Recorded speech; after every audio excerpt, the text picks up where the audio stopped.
Hello friends, welcome back to study कर। मैं हूं आपका दोस्त प्रभाकर। डेली करंट अफेयर्स की सीरीज में आपका बहुत बहुत स्वागत है। आज हम डिस्कस करेंगे 25 जुलाई 2022 से related most important current affairs के क्वेश्चन। तो आप इस लेक्चर को बहुत ही ध्यान से सुनिएगा, लास्ट तक सुनिएगा। लास्ट में आपसे कुछ क्वेश्चन पूछे जाएंगे तो उनके आंसर आप कमेंट बॉक्स में जरूर दीजिएगा। अगर आपने अभी तक स्टडी कर को फॉलो नहीं किया है तो फॉलो कर लें और बेल आइकॉन भी दबा लें, जिससे आपको समय पर और सबसे पहले नोटिफिकेशन मिल सकेगा। दोस्तों, अगर आपको इस लेक्चर का पीडीएफ चाहिए तो वो मिलेगा आपको हमारे एप्लीकेशन पर। एप्लीकेशन का लिंक आपको डिस्क्रिप्शन बॉक्स में दिया गया है, तो वहां से आप सबसे पहले एप्लीकेशन को डाउनलोड करें। जैसे ही आप उस एप्लीकेशन को डाउनलोड कर लेंगे, आपको 3 डॉट दिखाई देंगे। जैसे 3 डॉट पर आप क्लिक करेंगे तो स्टडी मटेरियल का ऑप्शन आएगा। स्टडी मटेरियल पर क्लिक करने के बाद आपके सामने पीडीएफ मिल जाएगी, तो आप वहां से पीडीएफ आसानी से डाउनलोड कर सकते हैं। एक और खुशखबरी है आपके लिए कि दोस्तों, जो आप करंट अफेयर्स अभी पढ़ रहे हैं, इसका आप टेस्ट भी दे सकते हैं। यानी आप अपने आप को चेक भी कर सकते हैं कि जो हमने पढ़ा है क्या वो हमसे बन रहा है। तो ये टेस्ट भी आपको हमारे एप्लीकेशन पर ही मिलेगा, बिल्कुल फ्री है टेस्ट। तो आप टेस्ट जरूर दें इस करंट अफेयर्स का। चलिए फ्रेंड्स, आज का पहला क्वेश्चन डिस्कस करते हैं, ध्यान से सुनिएगा। पहला क्वेश्चन है, नीरज चोपड़ा ने 18वीं वर्ल्ड एथलेटिक्स चैंपियनशिप में कौन सा मेडल जीता है? तो दोस्तों, जो नीरज चोपड़ा है उन्होंने 18वीं वर्ल्ड एथलेटिक्स चैंपियनशिप में सिल्वर मेडल जीता है। कौन सा मेडल जीता है दोस्तों? सिल्वर मेडल जीता है। याद रखना है कि जो वर्ल्ड एथलेटिक्स चैंपियनशिप है 2022 की, ये कहां पर आयोजित की जा रही है? तो ये अमेरिका में आयोजित की जा रही है। और इसमें जो जैवलिन थ्रो है उसमें सिल्वर मेडल किसने हासिल किया है? नीरज चोपड़ा ने हासिल किया है। उन्होंने कितनी दूरी पर यह भाला फेंका है? ये क्वेश्चन अक्सर एग्जाम में बन सकता है दोस्तों, कि भाला की दूरी पूछ ली जाती है कि कितनी दूरी तक भाला फेंका था। तो वर्ल्ड एथलेटिक्स चैंपियनशिप में उन्होंने 88.13 मीटर भाला फेंक करके सिल्वर मेडल हासिल किया है। गोल्ड मेडल किसने हासिल किया है? तो गोल्ड मेडल ग्रेनेडा के एंडरसन पीटर्स ने जीता है। उन्होंने 90.46 मीटर भाला फेंक करके गोल्ड मेडल हासिल किया है। दोस्तों, इस प्रतियोगिता में भारत के रोहित यादव भी शामिल थे, जिन्होंने 78.72 मीटर भाला फेंक कर 10वीं पोजीशन प्राप्त की थी। वर्ल्ड एथलेटिक्स चैंपियनशिप का आयोजन अमेरिका के यूजीन में किया जा रहा है। कहां पर किया जा रहा है दोस्तों? अमेरिका के यूजीन शहर में किया जा रहा है। नीरज ने पिछले साल अगस्त में आयोजित टोक्यो ओलंपिक 2020 के अंदर 87.58 मीटर जैवलिन फेंक करके गोल्ड मेडल हासिल किया था। यानी टोक्यो ओलंपिक 2020 के अंदर नीरज चोपड़ा ने गोल्ड मेडल हासिल किया था। कितने दूर फेंका था ये भाला? तो दोस्तों, उन्होंने 87.58 मीटर ये भाला फेंक करके गोल्ड मेडल हासिल किया था। तो ये सभी पॉइंट जो है वो नोट कर लीजिएगा। एक और पॉइंट नोट करना है आपको कि जो नीरज चोपड़ा है वो वर्ल्ड एथलेटिक्स चैंपियनशिप में कोई भी मेडल हासिल करने वाले पहले पुरुष एथलीट हैं। महिला एथलीट तो अंजू बॉबी जॉर्ज हैं, जिन्होंने 2003 में लॉन्ग जंप में उन्होंने ब्रॉन्ज मेडल हासिल किया हुआ था। लेकिन नीरज चोपड़ा पहले ऐसे एथलीट हैं, पुरुष एथलीट हैं, जिन्होंने कोई भी मेडल हासिल किया है। तो ये पॉइंट भी आप नोट करते जाइएगा। अगला प्रश्न है, दिनेश गुणवर्धने ने किस देश के नए प्रधानमंत्री के रूप में शपथ ली है? तो दोस्तों, जो दिनेश गुणवर्धने हैं वो किस देश के प्राइम मिनिस्टर बने हैं?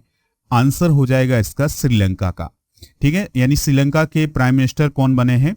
दिनेश गुणवर्धने बने हैं। तो श्रीलंका में दिनेश गुणवर्धने ने 22 जुलाई 2022 को श्रीलंका के 15वें प्रधानमंत्री के रूप में शपथ ली है। 6 बार प्रधानमंत्री के पद को संभालने वाले रानिल विक्रमसिंघे जो हैं वो देश के राष्ट्रपति बन गए हैं, और वो पद खाली हो गया था। इससे पहले रानिल विक्रमसिंघे प्राइम मिनिस्टर थे। प्राइम मिनिस्टर जो रानिल विक्रमसिंघे थे वो राष्ट्रपति बन गए, तो अब वो पद खाली था, तो उस स्थान पर अब दिनेश गुणवर्धने आ गए हैं। ठीक है दोस्तों, तो 22 जुलाई 2022 को श्रीलंका के नए मंत्रियों के मंत्रिमंडल ने भी शपथ ली है। राष्ट्रपति गोतबाया राजपक्षे के कार्यकाल के दौरान जो दिनेश गुणवर्धने थे वो होम मिनिस्टर थे, और वह विदेश मंत्री और शिक्षा मंत्री के तौर पर भी अपनी सेवाएं दे चुके हैं श्रीलंका में। ठीक है दोस्तों, श्रीलंका की अगर हम बात करें तो कैपिटल श्री जयवर्धनेपुरम और कोलंबो है, यानी 2 कैपिटल हैं श्रीलंका की। और जो मन्नार की खाड़ी है और जो पाक जल संधि है वो भारत और श्रीलंका को अलग करती है। तो ये कुछ पॉइंट हैं, इनको आप नोट कर लीजिएगा। अगला प्रश्न है, किस दिन को राष्ट्रीय ध्वज अंगीकरण दिवस के रूप में मनाया जाता है, यानी नेशनल फ्लैग एडॉप्शन डे किस दिन मनाया जाता है? तो ये मनाया जाता है हर साल 22 जुलाई को। कब मनाया जाता है दोस्तों? 22 जुलाई को मनाया जाता है।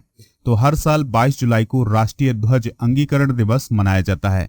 इस दिन 1947 में तिरंगे को भारत के राष्ट्रीय ध्वज के रूप में अपनाया गया था।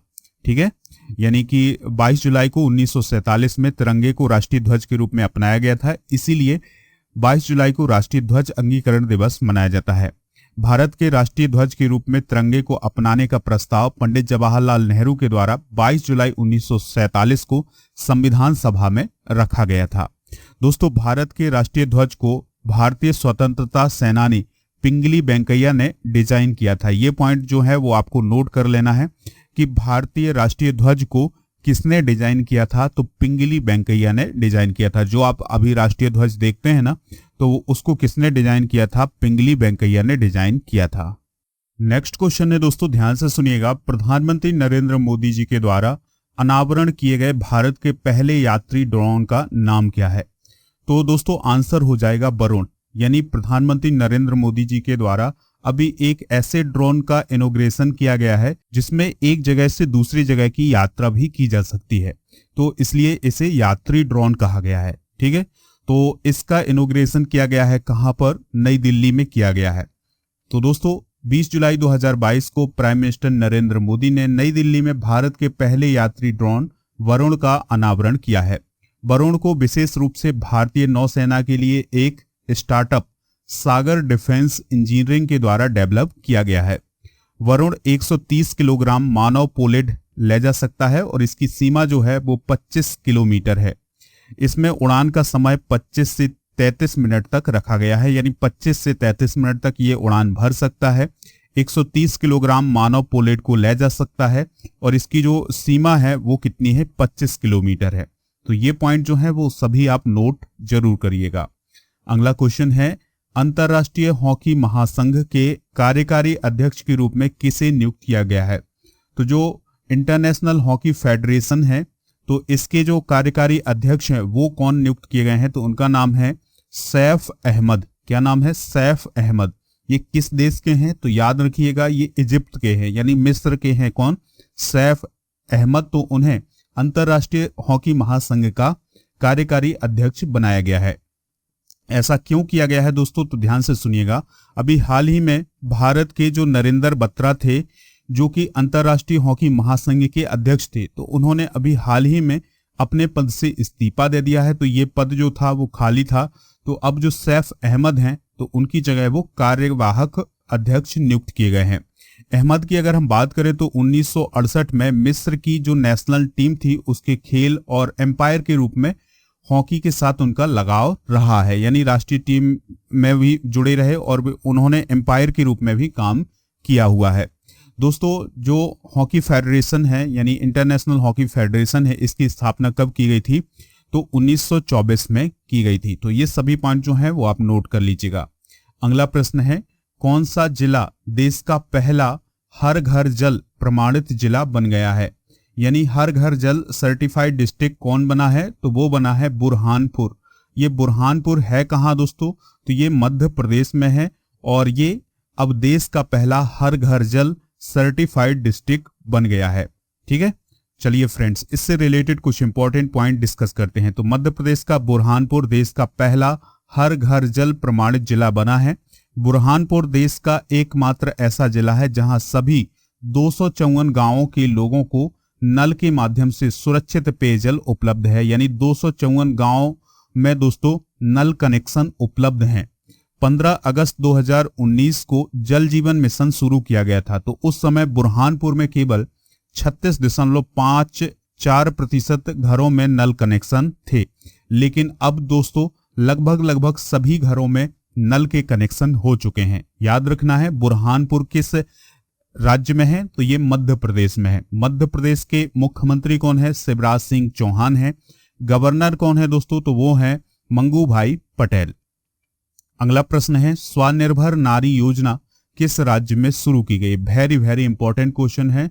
तो जो स्वनिर्भर नारी योजना है ये असम स्टेट में शुरू की गई है। तो असम के जो मुख्यमंत्री हैं हेमंता बिस्वा शर्मा, तो उनके द्वारा 19 जुलाई 2022 को गुवाहाटी में स्वनिर्भर नारी योजना की शुरुआत की गई है।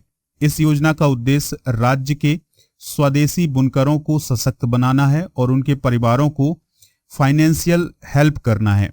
इस योजना के तहत सरकार विशेष रूप से डेवलप किए गए स्वनिर्भर नारी वेब पोर्टल के माध्यम से किसी भी मध्यस्थ को शामिल किए बिना सीधे बुनकरों से हथकरघा वस्तुओं की खरीद करेगी। यानी सरकार जो है जो हथकरघा वस्तुएं हैं उनकी सीधी खरीद करेगी, इसमें कोई मध्यस्थ नहीं रहेगा। अगला प्रश्न है, ध्यान से सुनना है आपको, लास्ट प्रश्न है इस लेक्चर का। मारियो ड्रैगी किस देश के प्राइम मिनिस्टर हैं जिन्होंने अभी हाल ही में अपने पद से इस्तीफा दे दिया है? तो दोस्तों जो मारियो ड्रैगी हैं वो इटली के प्राइम मिनिस्टर हैं। तो इन्होंने अभी अपने पद से इस्तीफा दे दिया है। इनकी अलायंस की सरकार थी। तो दोस्तों इनके जो अलायंस थे वो अलग हो गए हैं, यानी इनके जो सहयोगी थे वो सब अलग हो गए हैं। इसके कारण इन्हें अपने पद से इस्तीफा देना पड़ा। इस्तीफा कब दिया है इन्होंने? 21 जुलाई 2022 को अपने पद से इस्तीफा दिया है और ये फरवरी 2021 में इटली के प्राइम मिनिस्टर नियुक्त किए गए थे। तो दोस्तों याद रखिएगा कि जो मारियो ड्रैगी हैं वो प्रधानमंत्री के रूप में नियुक्त होने से पहले 2011 से 2019 के बीच यूरोपीय सेंट्रल बैंक के अध्यक्ष के रूप में भी काम कर चुके हैं। ठीक है, आपको कमेंट बॉक्स में बताना है कि इटली की राजधानी क्या है। और इसके अलावा भी आपसे कुछ क्वेश्चन पूछे जा रहे हैं तो उनके आंसर भी आप कमेंट बॉक्स में दीजिएगा। पहला क्वेश्चन है, श्रीलंका के वर्तमान राष्ट्रपति कौन है? सेकंड है, भारतीय राष्ट्रीय ध्वज को किसने डिजाइन किया था? थर्ड है, असम के चीफ मिनिस्टर कौन है? तो इन तीनों प्रश्नों के आंसर आप कमेंट बॉक्स में जरूर दीजिएगा। लेक्चर अगर आपको पसंद आया हो तो आप इसे लाइक कर दें और इसके अलावा आप इसे शेयर भी कर दें सभी सोशल मीडिया प्लेटफॉर्म पर। और फ्री टेस्ट के लिए आप एप्लीकेशन डाउनलोड करें और पीडीएफ भी आपको एप्लीकेशन पर मिलेगा। तो सबसे पहले आप एप्लीकेशन डाउनलोड करें, वहां पर आपको फ्री टेस्ट और पीडीएफ दोनों मिल जाएंगे। मिलते हैं नेक्स्ट लेक्चर में। जय हिंद, वंदे मातरम।